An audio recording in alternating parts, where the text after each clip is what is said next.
Hey everyone, welcome to the new episode of the Dreamers Podcast. Today with me I have ChrisKCreates. So if you want to kind of go ahead and introduce yourself. Yeah, what's up, everyone? My name's Chris. I'm a 23-year-old artist from Kansas, specifically Manhattan, if anyone knows where that's at. But yeah, I'm glad to be here. So, We just got to mention it real quick. For those of you that are watching the video version of the podcast, you might notice that there's no actual video, and that's because Chris kind of values that anonymity with his art. So do you kind of want to go and explain like why you chose to kind of stay separate from your art? yeah, so I guess like the main reason is when I really started the art journey, I was just kind of like really focused on pushing out the art and separating that from myself. And like, I just really want the art to stand out and have value. Mm-hmm. I don't necessarily care about any like certain credit. My whole goal with it is kind of just to have it be out there in the world and let people make their own impressions of it without like my identity kind of getting in the way. And then like another reason is I just I'm not really a big fan of the internet. I kind of see it Mm-hmm. as like just a great way to like connect with people. But like consuming wise, like I just try to stay off of it, and part of that is just being anonymous. I kind of just like exploring and kind of just having my own like real friend group in real life, and that's where I like to Mm-hmm. just spend most of my time and not put a lot of myself out there. But mainly, it's just I want the art to speak for itself, and I just really love that about the and I don't know what the word is anonymity. Anonymity, yeah, it's a But tough yeah, one. I was surprised I got it out right the first time. yeah. But no, I'd say that's the main reason. There's nothing really to it other than Hmm. that's pretty much it. Just giving the art the most value it can and letting people interpret it without putting myself out there too much. So yeah, I mean, I definitely think that's important. Not. I mean, a lot of people, and not that it's necessarily a bad thing, but they make it a lot about them instead of their art, and so I mean, there can be obviously positives and negatives to that. But especially in the internet age, it's I feel like a lot of people think they have to, and so it's kind of nice that you're here and saying you don't have to. You can be separate. Like it's great to use as a tool to like expand your audience and meet new people and get inspired. But you can still just hang out with your friends in real life. Do stuff. So I think it can be a really Yeah, great tool, but you don't have to. It doesn't have to be your whole thing. no, exactly. And yeah, just like with that, it's like I want to keep a fine line between like an artist and like an influencer in a way, because I think sometimes Mm-hmm. like and there's nothing wrong with people who choose to take that route of like meshing the two. But for me, I just value the art standing alone like a lot more than some people do. So Yeah, like we kind of talked about a little bit before, being from or being from Kansas in general, and then being from kind of smaller to medium-sized towns. I think it's really important to be able to use it as a tool because, like, for me, there's art around here, but it's not always, it's, maybe being more folksy or, not exactly the kind of art scene that I'm more interested in. So it's nice to be able to have sure. that and be able to connect with people. But it doesn't have to be your whole world. So I think it's a really useful tool, and especially for people not in big cities or something, or in states or towns where you wouldn't consider them to be very artsy to still get their stuff out there and connect with others. Yeah, no, I totally agree. So I wanted to kind of just ask you some basics about like how did you start developing your art style and your skills? Did you always kind of like I know you do a lot of like pastels and oil pastels, I believe, and a lot of stuff like digital art on like Procreate. How did you start your I guess artistic journey? Then how has that kind of evolved into where you are now? Yeah, so I guess from an early age, I was really interested in just a lot of creative things. I was always making stuff, whether that was like video content, just doodling. I used to draw on my own all the time in like middle school, high school, all the time during class. I would just be doodling in my notebooks. Mm-hmm. Um, and I really didn't take it seriously at all until like midway through college. And the main reason being was I just kind of never had too many artistic like influences like in my real life, like in high school. Like I took art classes and stuff, but Mm-hmm. majority of people never like saw it as a career or something that could be a path to something bigger than just doodling, Mm-hmm. where I grew up. And so I really never thought about it. And then so I came to college, and I switched my major a few times. I was studying architecture at first, Oh, then I okay. switched to business because that was a lot for me, and then I switched again to like human development, which is more like, um, a lot of people do like social work or like therapy with that. Mm-hmm. And COVID hit, but during like this whole time I was slowly like relearning like a lot of like creative outlets in my free time just away from class, because it was really frustrating me, honestly. I wasn't really seeing Mm-hmm. like a career that I could go into that I would love. And so I downloaded Photoshop and Illustrator actually on my computer. And Nice. where my first like real roots of starting what Chris K creates is, started there. I was just doing vector art, line art, Mm-hmm. like digitally creating over photos of like rap artists or pop culture stuff. And I kind of learned the ins and out of Photoshop and began doing like cover art and just random edits on my own. And then eventually, kind of where what you see, like what I'm creating now, a lot of the digital illustration stuff began when my friend sold me an iPad for $100 in the middle of COVID when I was super bored. And I just, I had a little bit of money. I was like, why not? Like, fuck it. I'll buy this iPad and try Procreate, because I was seeing people like Codone. Do you know who Codone is? Oh, yeah, yeah, yeah, yeah. Yeah, great like pop culture doodle artist, I guess you could call Mm-hmm. him, from Tulsa. And that's where I kind of learned what Procreate was. So I downloaded it, and I kind of kept doing the same thing, doing like drawings, illustrations, or wrappers and stuff. And eventually I just found like my own groove. I started editing brushes and stuff Mm-hmm. and figuring out what works with me when I'm creating and drawing on the iPad. And I just went with it. I put my head down for like 2, 3 years, and I just probably 8 to 12 hours a day. I just really like developed my style and like the art form specifically that I wanted to Mm-hmm. create on the iPad. So a lot of like the pastelly looking stuff you see, that's all digital, besides like my charcoal work. So, and yeah, that's just kind of where I've gotten to, and I just Mm-hmm. really fell in love with it, and I just really love creating whatever comes to mind throughout the day. I'm sure you'll ask about like my influences and stuff later, but Mm-hmm. stylistically, that's kind of like the journey of how I got to where I am now. Cool. That's interesting to kind of see how it went from like Photoshop and Illustrator, and you not even being like, I assumed you were an art major the whole time, but seemed like you just kind of were trying to find what you were more into, and then COVID happened, and just like everybody, you got a little time with yourself more than normal, Yeah. and so it's cool that you kind of were able to develop these skills out of that, and like how it went from Photoshop to just randomly, oh, my friend has an iPad for sale. Let's check out Procreate, and using it because I have an iPad. I got like during COVID, kind of to use for school and stuff. And I have Procreate because it's $10, and it's crazy like how simple the app is, but how I guess in depth the tools can be and what you can do with it. Because I'm not a very great digital artist in the sense of actually like drawing and doodling myself. But it's crazy to see like what you can do with just an iPad and a $10 app and maybe a pen.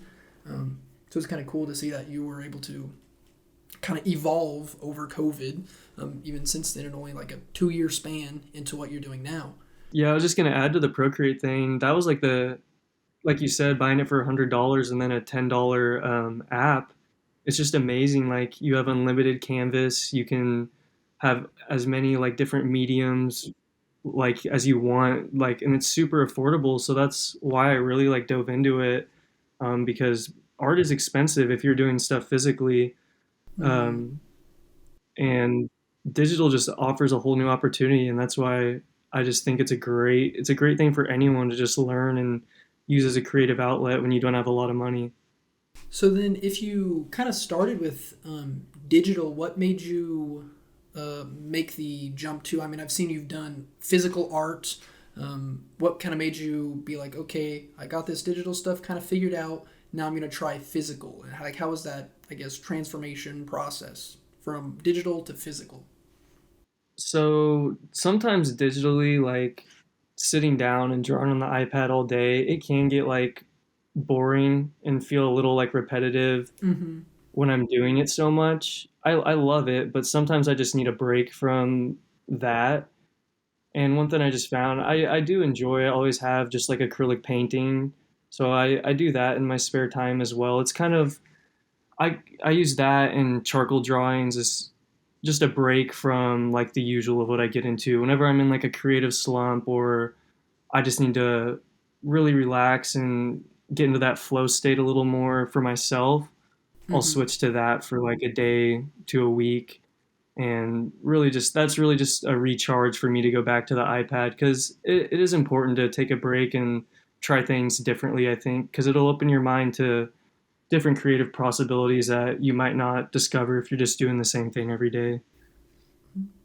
So yeah, that's kind of cool that you know, use it not you don't just stop using it. You just kind of use the physical art as a break. So you're still creating, you're still, getting inspired and using your art skills, but you're also taking a break, but still creating. So it's kind of nice that you're able to find a way to, still get stuff done and still work on your art, but it makes it fun and exciting. Because I mean, at the end of the day, that's the most important part to improving, I feel. Yeah, for sure. And I think a really big important part to improving is not burning yourself out.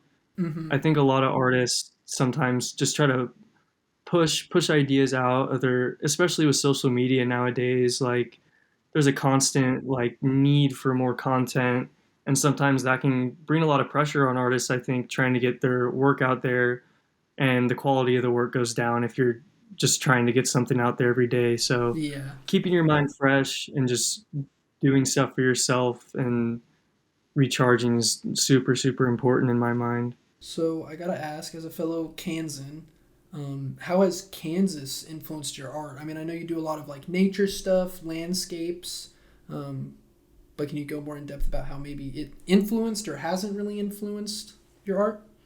Yeah, I've been a huge nature lover my whole life. Mm-hmm. I was actually thinking about this the other day when I look back on how I would spend a lot of my like time as a kid. Like, there's not a whole lot to do. I grew up in a town of about 10,000 people, Mm-hmm. so there's not a whole lot like around me. And I found most of my time I was out either on like exploring like woods or like the grasslands with my friends, just doing Mm-hmm.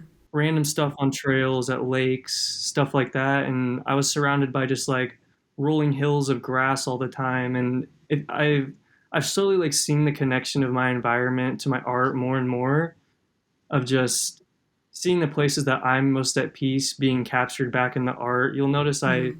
draw a lot of grass in a lot of my stuff, and flowers and plants. And my dad is a huge gardener, so I grew up with a lot of flowers in my backyard, and I really think that's just the biggest impact on me in terms of what you see me drawing is nature as a whole. I think we can learn a lot from nature, and I've really taken a lot of peace, like how to find my own peace from just Mm-hmm. seeing the natural world develop and grow on its own around me, and I really just appreciate it a lot in that sense. That's cool. I mean, I was gonna ask next. Kind of, I know a lot of your stuff is about peace and growing, and there's a lot of positivity from your art. So it's kind of cool to see how growing up in a small town or smaller town with not as much to do, and people are like, oh, how are you gonna get inspired? The nature. I mean, that's a big aspect. I mean, especially in Kansas. I mean, most areas there's not a ton of trees, so you can just look out for like miles.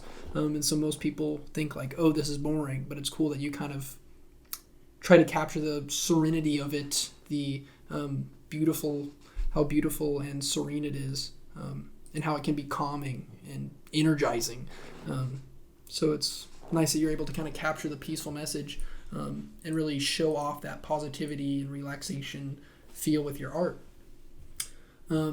But I gotta Yeah. ask, since that's kind of how you're inspired by, I guess, the local surroundings and stuff, how do you overcome any creative blocks when you're just not feeling like creating? I know you kind of mentioned earlier with like switching to physical when you're burnt out with digital stuff. But is there any time that you just some days don't feel like creating? And how do you get past that if so? Yeah.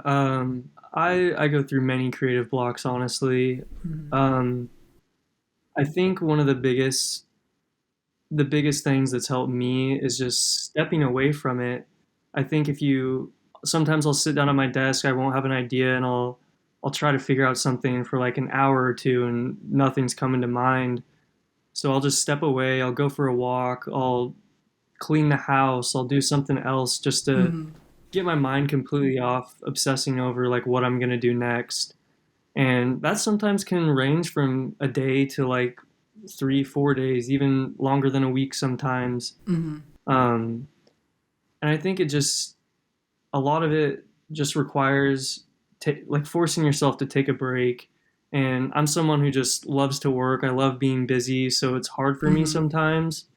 Um, but like besides just stepping away, going for a walk or something, I'll go hang out with friends. I'll talk on the phone with family. I'll I'll do just pretty much whatever I can to just keep my mind away from it. I'll meditate. I'll go for a run, and Mm-hmm. eventually, I just know if I don't force it, something will come to me eventually. So I try not to just stress over it Mm-hmm. because it always ends up bringing an idea eventually. So Say nice. Yeah, usually when I've talked to some others on the podcast and just in life, other artists, they kind of, most of the times, they just kind of take a break, step away, do something, yeah, like completely different, just to kind of get your mind off of it. It's not usually very good to force art. And kind of like you mentioned earlier with, social media and everybody really, wanting new content, new content, new content. I feel like a lot of people feel like maybe they're forced to create, and I think that's kind of important, like you were talking about, that just, it's okay to, not do stuff for a few days or even a week. Sometimes it takes time for that stuff to come. So I think that's a really good way to put it. And then I was also going to ask, what inspired your, I mean, at least I know you've been doing it a lot recently, maybe you've done it in the past, but your charcoal works. yeah. Um, so that's actually a funny story. It had never, charcoal had never been on my mind. I had never done it before, probably until about probably 6 to 8 months ago. Mm-hmm. And I had a friend whose sister was like in art school, and they were both moving away from Manhattan. So she gave me just a big like a bunch of pads of paper that they never used, and just a huge charcoal set Mm-hmm. because they just knew I was into art and thought it could be useful. And one day I just sat down and I started messing with it a little bit, and I just really found it to be a super fun process. It felt it just felt really relaxing compared to like other stuff I did. And Mm-hmm. when I draw with charcoal, I feel like I'm flowing like a lot more artistically, and just the free flow of the mind when I'm doing a charcoal. I'm not thinking about anything else, and I'm paying really close attention to detail than other work, I feel like. And it was just super meditative, and I just kept doing more and more, and I really just fell in love with it. It's just it's honestly probably my favorite medium now. Mm-hmm. And this whole week actually I've just been doing charcoals. I've barely touched the iPad, so Nice. That's cool that it's kind of therapeutic and meditative, like you said. That's in kind of like the iPad situation. It's cool that oh, you had a friend or someone you knew that was just happened to have some charcoals they gave you, and now you've discovered something that like you said, you've been doing it like all the past week, that you really like. So it's cool that things can just happen like that. You don't have to go out and like try all these things. You can just kind of let things happen, and I think that's important to know. yeah, no, I agree. And I think it just goes to show that it's important to just try new things because you never know what might stick with you or Mm-hmm. speak to you. And before then, I never would have even thought I would have like drawing with charcoal, and I barely even knew what it was, honestly. Like I had seen it before, Hmm. but it was really intimidating because like a lot of charcoal art you see online is like really detailed, and Yeah. people are great with it. And if you have no Hmm. experience, you're like, how do you take this powdered mess and turn it into something amazing on paper? And Hmm. it's just practice. Practice is the answer, and I'm really glad I got into it. Nice. And then to kind of talk about some of your other pieces, I saw you've done a lot of drawings of artists. I mean rappers and stuff. So like I think I saw Lil Wayne, Trippy, Kendrick, Lil Yachty. So I'm assuming you listen to a lot of rap. But I'm curious how maybe music, not necessarily just rap, but how that has influenced you and maybe your art as well. Oh yeah. Music is definitely like the second like biggest part of my creative life. I absolutely love music, and growing up in a small town again, music was like a great escape for me, and it gave me an outlook on different lives that were never around me, and Mm-hmm. how to be creative. I think in general you can learn a lot from musicians and the art they create.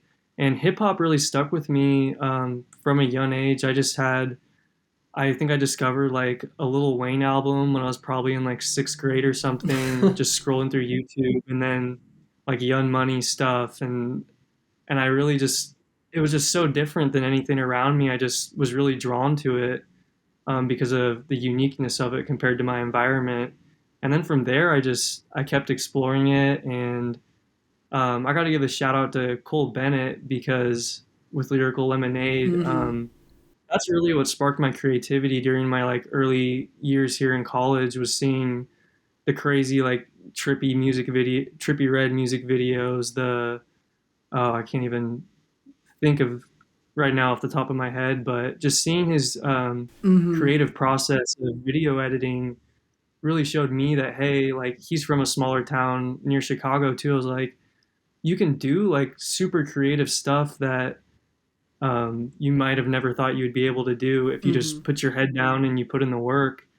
And yeah, hip hop has just been a huge influence. And when I create portraits of artists and stuff, it's just strictly out of love for what they've given me and trying to just reciprocate that into the world. So, Sweet. Yeah, I think, I mean, yeah, Cole Bennett definitely is a big inspiration for me in like creating, I mean, this podcast and everything as well. I remember seeing him like randomly. I got a YouTube video of him in like 2017, 2016, something. Like before he like really like blew up, of him just like saying his double XL freshman predictions.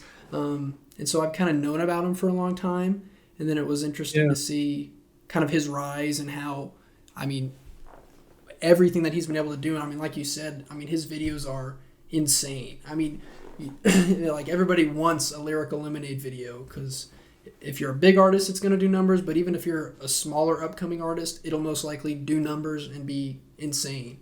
And especially how you mentioned the him kind of showing you that you can create it and you can do this stuff without having a huge video team or huge backing behind you.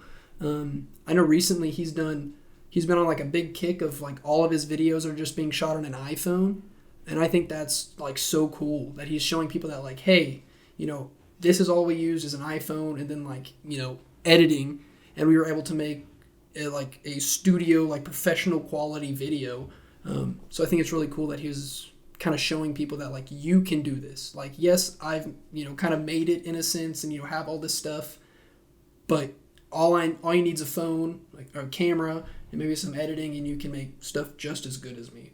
So I think that's something really really cool that he's done in like the past year or so. Yeah, I'm glad you brought up the iPhone video thing because that was on my mind too. It's amazing, like comparatively, like shooting a video on an iPhone. I would compare that to creating digitally on an iPad. Like you have all the tools you really need if for that are really affordable, and Mm-hmm. it's just really inspiring seeing him push that on to like a newer, younger generation that has grown Mm-hmm. up with all of this technology. And I'm a big fan of pushing to produce content or create more than you're consuming, and I think he's a perfect example of leading the path for that. So.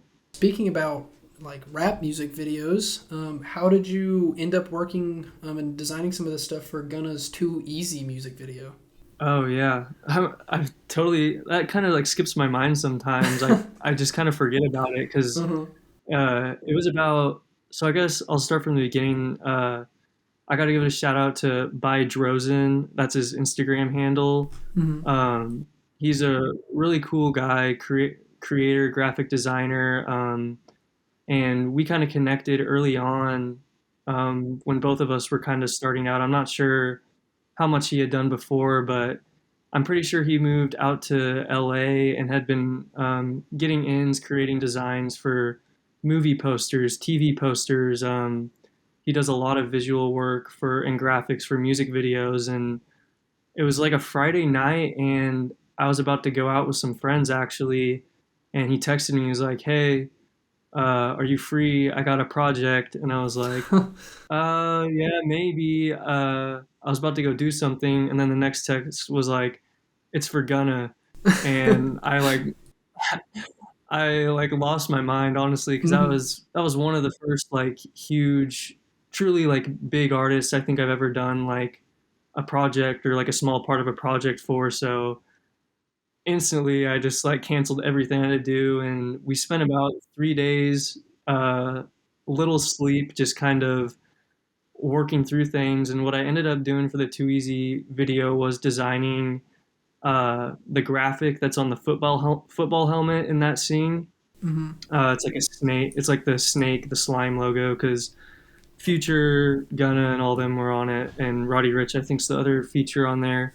Yeah, I And so they think so. wanted slime related, and so we did that. We busted that out, and then I got asked to also do the weather icons. Mm-hmm. So there's a segment where Future's like the weatherman, and he's kind of pointing at the green screen, and so I made Gunna's like head a little like almost clip art image of the sun, and then Future was a cloud, and then I did like a cloud raining slime and stuff like that. So it was amazing, and shout out to him because that was one of the coolest opportunities I've had, and getting to see something you created being produced on like such a high budget music video on a level like that was just Mm-hmm. surreal. Honestly, I it was one of the greatest experiences so far I've had designing. So yeah, I mean that's super cool. I mean, I checked the video earlier today and it has almost 11 million plays. So I mean that's kind of crazy to That's think. crazy. Even if it's just like some smaller stuff, kind of like that, just little designs throughout. It's still kind of crazy that I mean someone from a smaller town like you probably never thought that would happen, especially 2 years ago just getting started, doodling on an iPad, and in 2 years you're doing designs for Gunna. So that's kind of cool and kind of plays into the you have the tools like you mentioned, have an iPad, Procreate, you can pretty much do anything you want. So that's I mean crazy and all, really like insane that you're able to do that. And then yeah, I probably would have canceled any plans I had to work for Gunna or anything like that. Yeah, man, it was surreal. So then we've been talking about a bunch of different artists and stuff. Besides Gunna, who would you like to work with in the future? And that could be an individual, maybe a company you want to collab with. Who, and you can give one or a couple that you'd be interested in working with. Yeah. So right now I'm really like into a lot of like underground hip hop, and Mm-hmm. I'm seeing a lot of like young artists like Baby Santana, Mm-hmm. Glaive, Midwest. I'm trying to think of Mm-hmm. more off the top of my head, but there's just a lot of them right now that are creating great music at such a young age. And Mm-hmm. Baby Santana actually reached out to me a few months ago and just like said appreciate your art and gave me like some love. And Nick Mira is another one who followed me and has shown a lot of love. And I Mm-hmm. hope one day just to maybe just contribute to their music in some way with like creating cover art for a lot of Mm-hmm. these younger artists, and just helping bring like visuals to like the great art they're producing right now. Mm-hmm. And Nick Mira is another one, Internet Money, Yeah. just doing cover arts for a lot of their artists and stuff for their Mm-hmm. producers, I think would be really cool. Um, Lil Yachty's just another one that I've always been a fan of, and I would love to Mm-hmm. do like cover art for him. Uh, Besides that, if we're talking like clothing lines and stuff, Ransom by Johnny Oh, Ransom. I shout out Johnny. huge fan of Cuff Boys and them, so I'd love to do something with them. Eventually, I want to do like some kind of like tea collab or like a commission like piece for Johnny. I think that'd be super dope. Mm-hmm. I know my style like doesn't necessarily fit, but in terms of like what I'm making now, but I think in a collaborative way, I would love to just do something like that with like a clothing line like Ransom. Mm-hmm. Half Evil's dope as well out of Chicago. Yeah, oh, I love Half Evil. Yeah. Um, Trying to think off the top of my head if there's any more. Um, I'm sure I'm missing some, but that's the Mm-hmm. first things that come to mind, and just kind of the influences I've had for a while, and then also just the younger crowd of guys coming in making music, and it's just amazing. So yeah, Ransom was one of the, I guess, kind of the first, I don't know, independent or like smaller clothing brands. Because I'd watched Cuff Boys and like learned about Johnny and learned about Ransom, and so I mean, several years ago, that's when I like first kind of started getting into that, and then getting into the scene, I guess, on Instagram. You know, following, getting to know like people like Codone and a bunch of other artists like or Half Evil. Like I literally just bought two Evil shirts like a month ago. Like I really love those Yeah. brands, and then a ton others. So I think it's really cool that they've shown that you can go from small to having hundreds of thousands of followers, and doing big collabs and big stuff. So yeah, that'd be awesome. Hopefully one day I hope to have Johnny and Sam, I think on the podcast, just to kind of talk about that, because what they've been able to do is really cool, and it's definitely inspired me, and I'm sure thousands and thousands of others. Oh yeah. No, they're great, and yeah, I love everything they're doing, and I love their one the Cuff Boys just ability to like be all in their own lane, but come together and just like Mm-hmm. create this like wholesome like friendship connection that's so much more, and they've been able to Mm-hmm. just basically create an empire through it all. So props to them. Like they're definitely like another huge inspiration for me. Yeah, Cuff Boys. I remember when they were like first kind of getting popular back in like the early SoundCloud era, I guess. I don't know, 2016, 2017. And like all of that was interconnected, and they'd go and like meet people at different music festivals. And obviously, Landon was kind of getting big himself. Johnny was making clothes. Cam Hmm. was doing YouTube. So, yeah, like you said, they all kind of did their own stuff, but came together and kind of worked as a team, as a unison. So you could really tell that they had a strong friendship, and so that's kind of cool that it's you don't just have to leave your friends behind and do this. You can all come up together, and I think they're a great example of that. Yeah, man, I agree. So you've made, I mean, obviously like prints and stickers and stuff, but you've also branched out into like clothes. I think you just launched a figure like a month or two ago. Um, Woven blankets, a rug. How do you want to expand just the clothing, or do you want to make a bunch more products in the future? Kind of talk about any plans or stuff you'd maybe like to do in the future for more products. Yeah, with the clothing, I really do love designing clothes. Mm-hmm. Um, but I also really like again being like super into nature and stuff. I'm kind of against like the mass production like Mm-hmm. um fast fashion aspect of it. Mm-hmm. So right now I've really been the past year I haven't released a new piece of clothing for a while now, and I've really just been researching and figuring out how I can make it more sustainable, just because that's something I value a lot, Mm-hmm. and I don't want to just like contribute to more just like mass screen printing because there are so many people trying to do like streetwear and Mm-hmm. clothing right now. If I'm going to create something, I really want to do something that's going to stand out and be unique. So, in terms of clothes, I'm kind of in a hiatus of figuring out the direction I want to take it that's going to make me feel good, Mm-hmm. and that's going to be good because I'm proud of the stuff I've done, but I deep down I like know I can do a lot more complex designs and also figure out a way to like balance that with this with the sustainability aspect. Um, So yeah, I don't really have any plans for that right now, but it's something I've been working through and trying to figure out. In terms of like the figurine I made, I really do love the idea of like 3D sculptures and having like a main character in a lot of Hmm. my art. I think I have the perfect style and message that I'm trying to portray, like in a way that I can capture that. So the 3D figures is something really want to like pursue a lot more.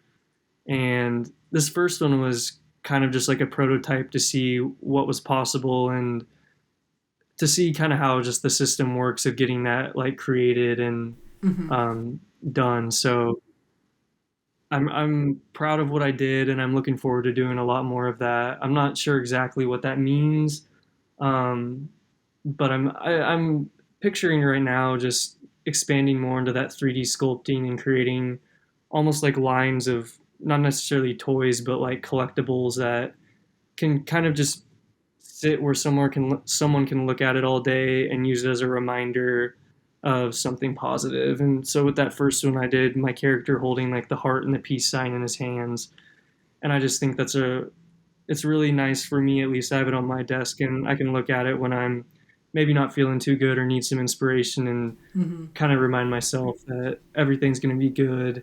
And the more I put out like that, I just want to replicate that in unique different ways. So definitely going to be doing more of that in the future. Yeah, I think you're talking about like kind of the being eco-friendly and material waste and stuff. I think that's a huge issue. My originally this podcast kind of formed from I'm a business major, business management, but I did a lot of entrepreneurship classes, and for most of them you had to make like a company, and my company was originally like a, I guess, eco-friendly kind of streetwear style brand. And so I had to do like a lot of research into that, trying to go into like how I would manufacture it, what costs would be. And it's definitely possible, but it is definitely a more difficult process and something you got to kind of be more wary of than if you were to just, kind of like you said, mass screen print. Because I think that's a very important issue, and a lot of people don't realize how big of an issue it is. So that's really cool that you kind of were like, I know I can do this better, and so just give it time, and you'll get it. So it's kind of cool that you have a big focus on that, because that's kind of where this podcast came from. I was wanting to do that. I was like, well, I'm not the best artist, and this is kind of hard um, for me to do right now. So I'll do interviews and talk to people and kind of get more information and learn about them. But eventually, whenever I do launch like merch or different products, sustainability is going to be a huge factor. So I think that's really cool that you kind of are talking about that and really focused on that. Yeah, no, I agree. I think it's a super important thing. And that's also with my prints and stuff, I keep them limited. So every piece of art I make and I make prints of it, I only make 10 of each and kind of use that as a way to cut back on even like paper consumption and stuff like that. And then all the Mm-hmm. packaging I use, I try to use recycled cardboard and stuff like Mm-hmm. that to ship my products out. And it's just something I don't think that's at the forefront of a lot of people's minds. And Mm-hmm. I don't know, I just kind of want to lead a wave of people realizing the importance of it. So I'm glad to hear you're kind of on the same page. That's awesome. So sweet. I'm excited to see what clothes you eventually make, the new figures, and what other products we make. Because, like I said, I really, really like and appreciate your focus on that sustainability. Because I think a lot of people don't think about that. Which I mean, if you just want to design stuff, make a few shirts. You're not gonna kill the earth, but I think it's an important Yeah. thing, and I think it will become more and more important for consumers, I guess, buying from artists and companies in the future. But then I also wanted to kind of briefly touch on your NFT collection. I know you did, I think, like the Sunset series and maybe some individual pieces. I could just kind of wanted to ask what inspired you to make those. Yeah. So the Sunset collection, I call it Finding Peace at Sunset. And Mm-hmm. again, growing up in Kansas, for people who don't know, like we have amazing sunsets here. That's That's true. one of the best things I think about Kansas. And I just really was appreciating it one night. I think I was out on like a walk or something, and the idea came to mind of how every single day there's a different sunset and it's Mm-hmm. something to enjoy. And I just wanted to share that idea, that thought with people in the best way I knew possible, and that's through art. So that was also kind of right around the time where NFTs were beginning to pop a little more, and I was figuring out how I wanted to enter the space, and the idea just kind of came in my head. So Mm-hmm. I said, why not? And I just began, I kind of started with the base of my figure standing on a hill looking out at a sunset, and then just began digitally painting so many different sunsets that I took from pictures that I had. I had friends send me pictures of sunsets and kind of just Mm-hmm. started replicating those off of real life experiences that I've had and other people have had to share. And hopefully, the idea around it was that someone can find a sunset that connects with them and brings them peace, and that they really enjoy and can purchase that as an NFT, and that can be their sunset, that can be their happy place to kind of go to within the internet if they need it. Mm-hmm. So I just thought that was a really cool concept that I hadn't really seen a lot of people do. I know there's a lot of oversaturation in the NFT market, and a lot Definitely. of it was just for a quick buck. I just Mm-hmm. wanted to put something out there that people could really enjoy, and I've kind of let off on it a little bit as the market has gone down Yeah. and it's become less popular, but I'm gonna keep pushing them out because why not? Mm-hmm. Um, and yeah, so the ultimate goal with that collection is to get to 365 total. I Oh, want to sweet. just have the number of how many days there are in a year. So theoretically, it can be a whole year of sunsets. Each day is different. That's the idea behind it. So Cool. That's kind of cool to hear the, I guess, story behind it. And like yeah, we've been talking about this whole time, using Kansas, where people would think that, oh, what can you get inspired by, like wheat fields, but using those signature Kansas sunsets, because yeah, for the majority of people that listen to this that aren't from Kansas, um, the sunsets are kind of the thing. Everyone loves the sunsets. I always know there's a nice sunset out because I'll get on Snapchat and see like 5 stories or tons of stories in a row where it's just Kansas sunsets. So that's cool. I never would have even thought about that until you mentioned it, but that's really cool. And how you even had, you used your own pictures and stuff that you've taken to kind of get inspired with those, and even had friends send in. So that's cool that you used actual like real life photos and examples to inspire that. And I really like the 365 days a year. That's pretty cool.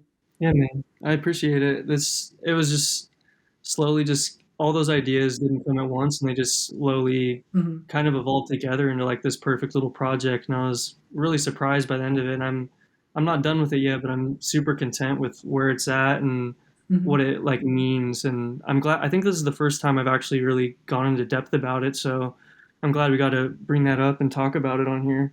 Yeah. So then, I mean, we kind of talked about some of the stuff you want to do in the future. But is there anything that you wanted to get, I guess, more in depth, or something you didn't touch on? Different projects, collabs, even non-art endeavors that you're kind of excited for this year, or maybe next year that you have planned? Um, Off the top of my head, I'm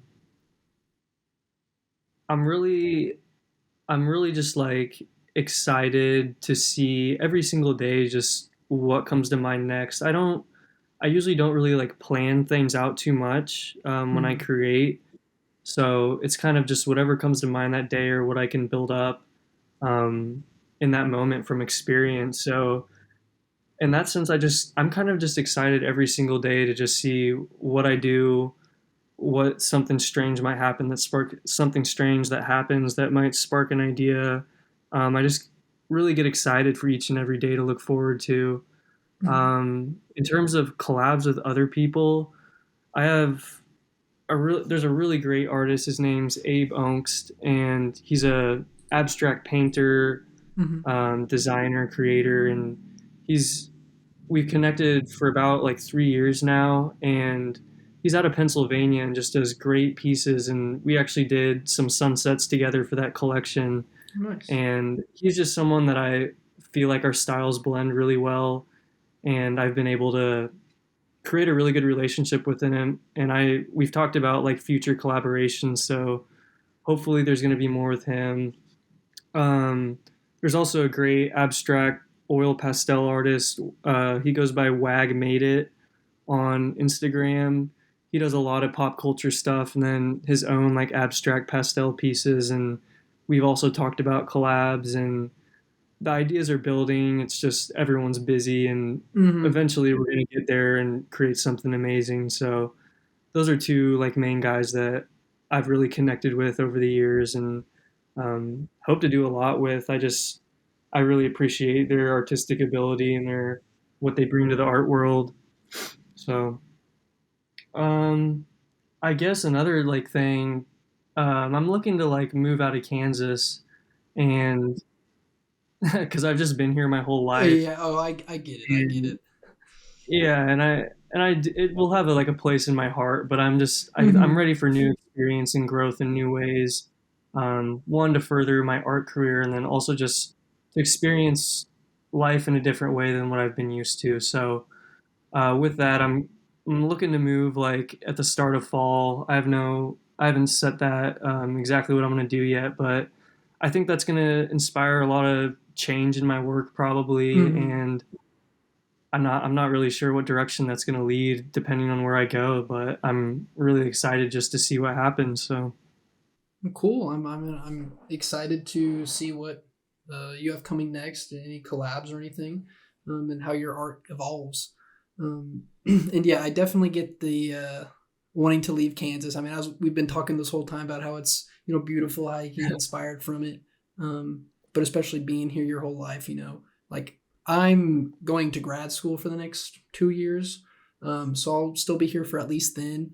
But I probably if everything goes to plan, won't be here too much longer. And that's yeah, not because I hate it or dying to leave, but I just kind of want to get out there and explore the world. And like you said, it'll always have a place in my heart. I do love it. I'll miss the sunsets, but I definitely want to get out there and kind of see other stuff, experience new things. for sure.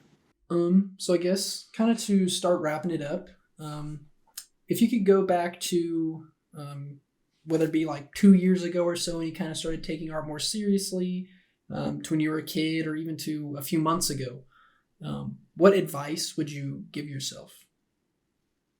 Oh man.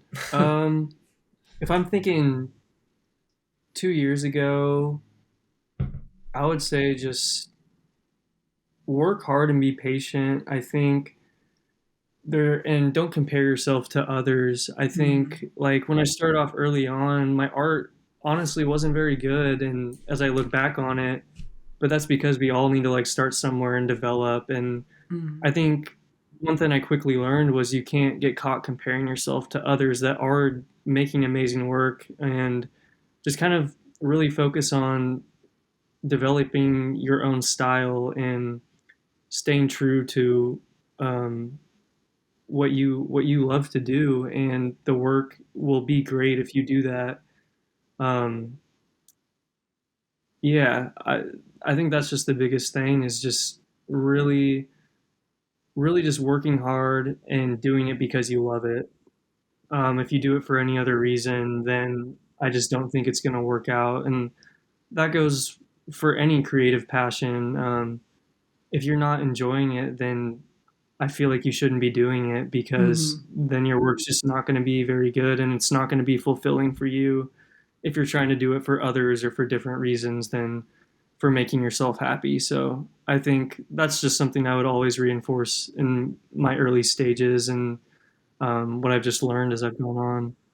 Yeah. And then I was also going to say, don't get like frustrated when you do have like creative blocks, or maybe are like struggling with something, because and everyone goes through that and everyone has those slumps, and you just got to stay focused and do things that are going to help you get out of it, that are positively healthy, and really just help you stay in the best mindset you can, Mm-hmm. to be the best version of yourself. I think that's super important.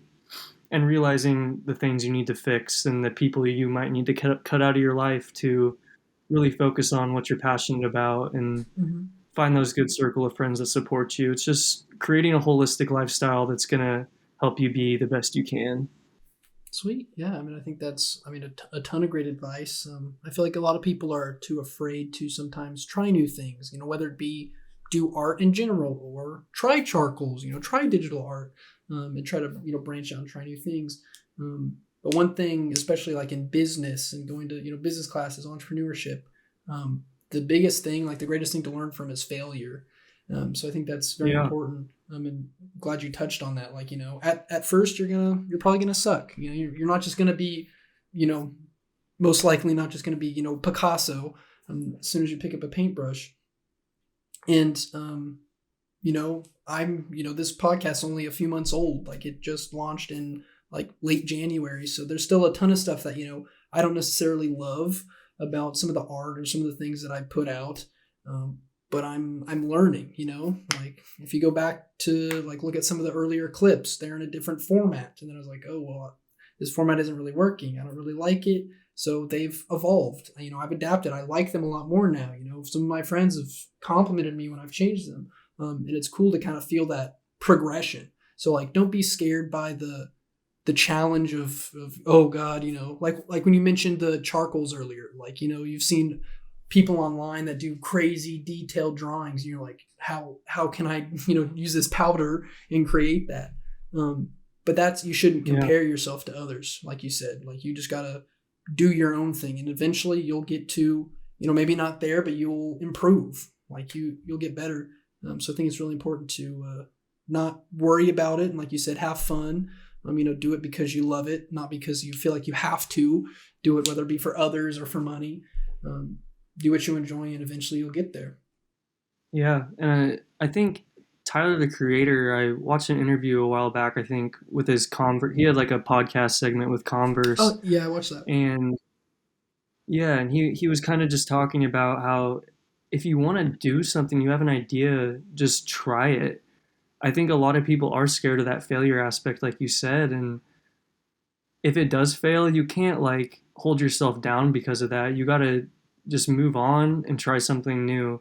If you bring yourself down because something didn't turn out how it was supposed to, then it's only going to hold you back from the next great opportunity that's right around the corner. So I think that's just great advice of just keep trying, and if it doesn't work out, then it didn't work out, and it's simple as that. Just go on to the next and repeat the process because the whole thing's a journey, and there's never really an end point because you never know what's going to happen next. So Yeah, sweet. So lastly, if there's anything else you want to touch on, anything you want to say before we ended, like plug your socials, I'll have the links below everywhere that this is posted. But any last thoughts or plug your socials?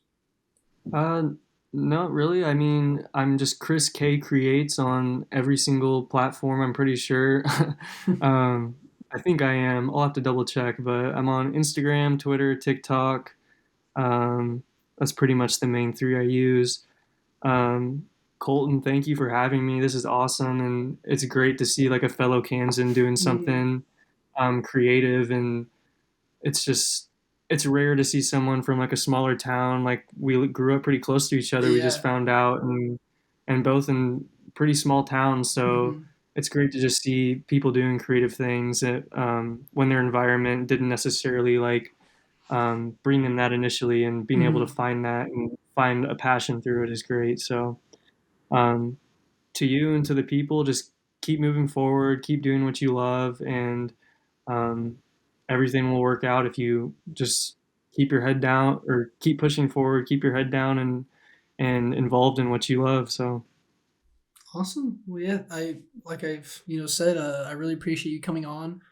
It's been amazing. I never thought I'd have someone from Kansas, and especially from somewhere so close. I mean, in a town that I've been to several times, to create and kind of be in this world, because I kind of, in a sense, felt alone, because everyone, when I mentioned Kansas, they're like, "What? Like, how do you know about us? Like, how do you even know yeah, about this stuff?" So it is really awesome to have someone from Kansas and from so close. on the podcast to kind of talk about your art. So I really, really appreciate you coming on, and I'm excited to see what you have next. Yeah, man, I appreciate it so much and can't wait to see where this goes for you as well.